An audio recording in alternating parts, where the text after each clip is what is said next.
Hello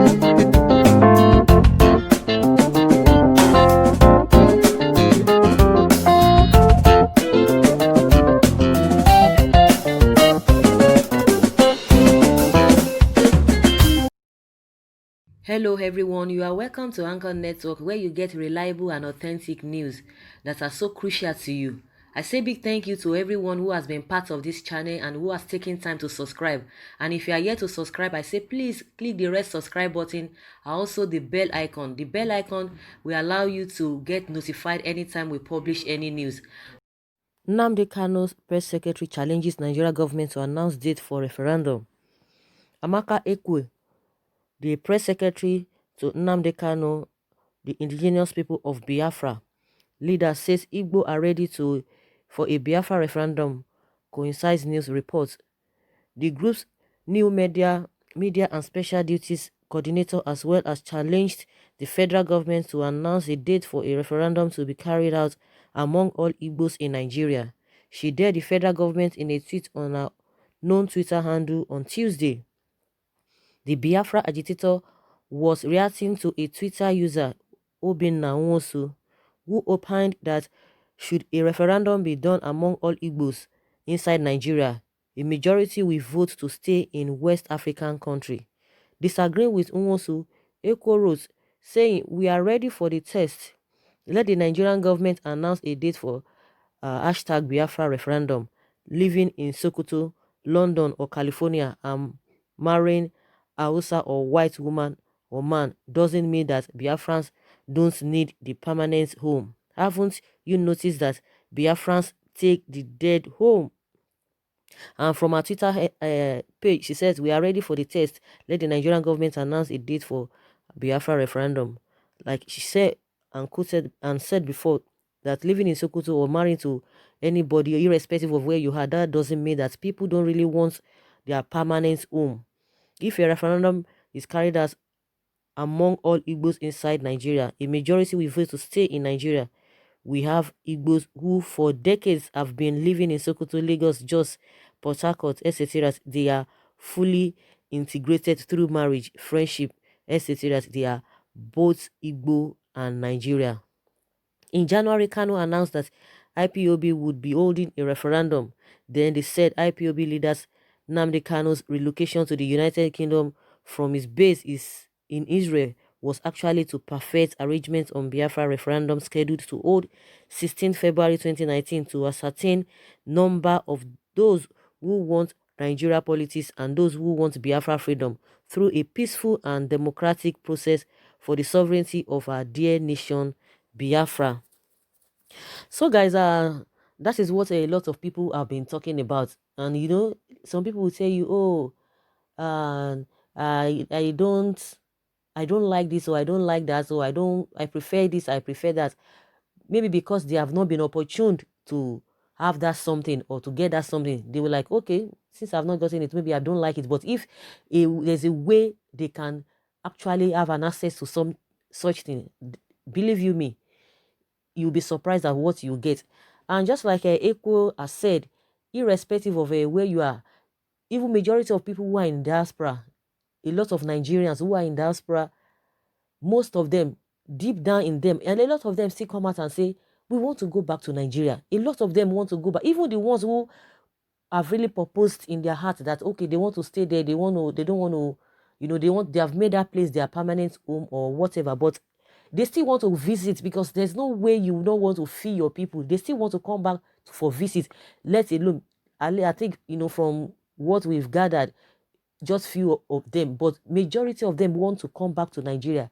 They're always complaining, lamenting that if not because of the way things are, what would they be doing in another man's country? So for the fact that some of them have even gotten their citizenship, that doesn't mean they don't want to come back home. So it is the same thing. For the fact that, oh, you are married to this, you are married to that, you have been staying in this place for a very long time, this and this and that. And even you can imagine some of the people who are even in other places, even in Nigeria.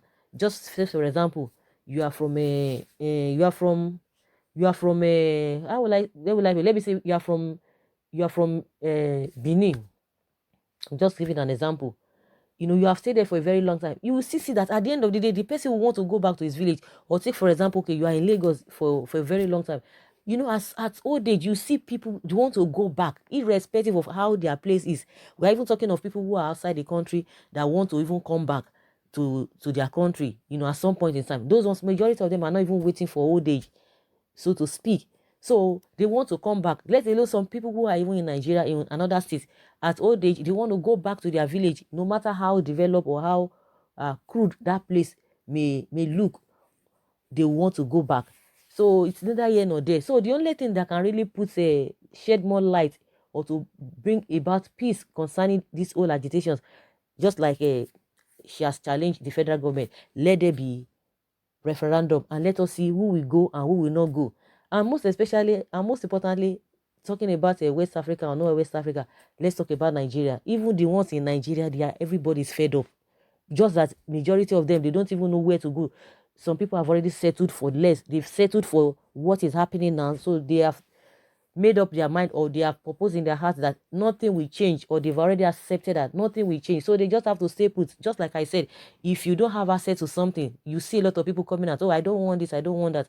But deep down in them, they want that particular thing, but because they don't have opportunity of having it, so they'll just outrightly condemn it, or they just accept the situation just the way it is.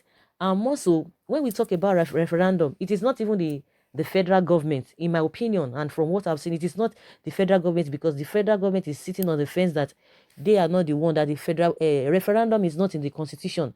So, who are the people that can uh, champion this referendum? It is the same people, the Igbo representatives, those who are in House of Reps and who are in a red chamber, the senators. They are the ones that will come out and try to make the bill or to propose the bill. And at the end of the day, if the bill is passed, if according to what the federal government is saying, that a referendum is not in our constitution, they can make it happen. And at the end of the day, that's why we're always saying the people who are representing us, they are not doing any service to anybody, because it is just about their own. Majority of the time, they don't even propose any bill that is really masses friendly. It is all about them. They want to buy a car, they want to do this, they want to get money for constituency allowances, they want to get for constituency projects, and they will, out of the money they will get, they will go and be giving people money for empowerment. There's nothing like empowerment anywhere. It's just suffering. It's just, they are just dipping people into suffering. The things that the masses want, apart from this referendum, there's a lot of things that people really want. Those ones who are not even calling for their own country, or they are not calling for referendum, they are really settled with, or they are okay with the Nigerian system. The things that they need, are their representatives at red chamber and green chamber, are they really, channeling their point of view? No. Even the empowerment they always do, they will just pick selected few and give them little things. The issue is that project, that consistency project that you are, or the allowance you have gotten, why can't you do something that everybody will benefit from? Why selecting people? You are empowering them, even if it's little thing that you are going to put on ground that is going to be beneficial to everybody. Why can't they do that? Because they still want to shock in some money. Then you will just say, oh, you're empowering people. So this issue of referendum, coming back again to issue of referendum, it is only when the representatives of the of the Igbos in upper chamber and the green and red chamber, if they can say, okay, really we are representing you, because they've been hearing all of these things, that these are the things majority of them really want to go in for. Of course, you might see some numbers of people of the Igbos who might want to say, they don't want a Biafra, but okay, put it on that line, put it on the test, champion this call for referendum, on the floor of the Senate. Are they doing that? Nobody's even ready to do that. They are not even saying it. It is not a crime. If you propose the bill and it is not passed, of course, your people must have known that you have done your part, that you want it. That means even the so-called representatives, the House of Reps people and the senators, they are not ready for this Biafra. That is where the problem is. And you say you are representing people and you are getting money and they will still vote you. And I don't know, because the attitude we have in this country is that people don't want to be asked questions. They don't want you to ask them questions. As soon as you start asking them questions, they get they get irritated, they will start feeling uncomfortable. Because if you are saying, okay, you want to represent me, these are the things that we really want. When you get there, will you be able to put up our demands, all that we are challenged with? Will you be able to address it on the floor of the Senate? Because we don't ask questions. They will come with rally, we will come with a band, they will sing, they will share souvenirs. And at the end of the day, that's it. Whatever you have in your mind, you will not be able to express it, because maybe that is another tactics. They will just allow people to be dancing and dancing and forget their demands. Nobody asks questions. So once they get there, it will be difficult, because they are the one that will tell you these are the things that we will do for you. They will not even go near what you really want, what the things that are in your mind that you want them to do. When they get there, they will tell you they are going to do this, they are going to do that. So because of those rally and all those trying to disguise or try to distract people from the real thing, because in my opinion, even all this campaign, when there's any form of campaign, there shouldn't be any form of jamboree. They will just be, let there be a conference, let people sit down, even if it's going to be an open place. You'll be able to pick questions, even if it's 10 questions. Take 10 questions randomly, because they will say, oh, it's going to be a big crowd and all of that. Take questions randomly and ask, and answer those questions.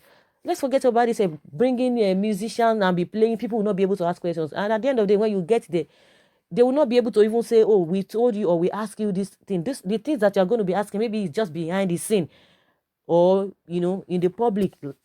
At the end of the day, nothing will be done. So if the representatives from the Igbos, if they can say, okay, we want to, let us propose this referendum. If it is passed, fine. If it is not passed, at least they will know that you have done something. So it's neither here nor there whether okay, majority of people want to say they want to stay back in Nigeria, or they want to go with a Biafra. And that is why the press secretary to IPOB is saying, we are challenging you whether people will want to go with a Biafra or not.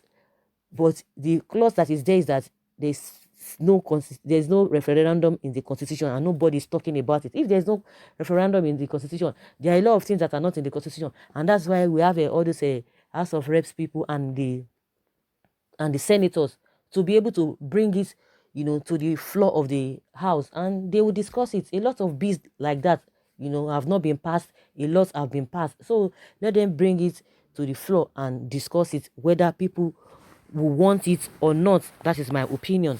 So guys, I would like to hear from you what you think about this, whether there should be referendum or not, and who are the people to champion this cause of referendum, so that there will be Biafra or Nigeria at the end of the day. Anywhere anybody wants to settle for, they will know at the end of the day. Because if there's no referendum, I'm not sure it might not really go the way people really want it to go. So guys, leave your comments below in the comment section. Thank you very much. Bye.